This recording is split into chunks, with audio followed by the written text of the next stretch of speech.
General Bajwa کا امریکی نائب وزیر خارجہ کو ٹیلی فون، کیا بات ہوئی؟ جنرل باجوہ نے کیا اپیل کی؟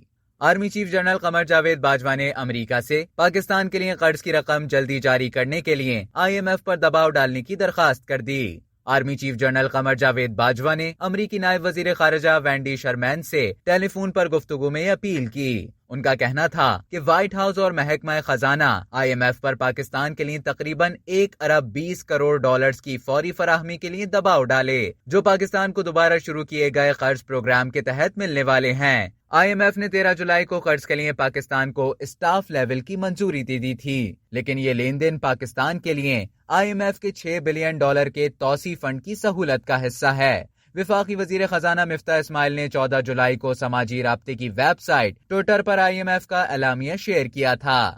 اب تک کے لیے اتنا ہی۔ مزید خبروں اور نیوز اپڈیٹس کے لیے ڈیلی جنگ کے YouTube چینل کو سبسکرائب کریں اور فیس بک کے پیج کو لائک کرنا نہ بھولیں۔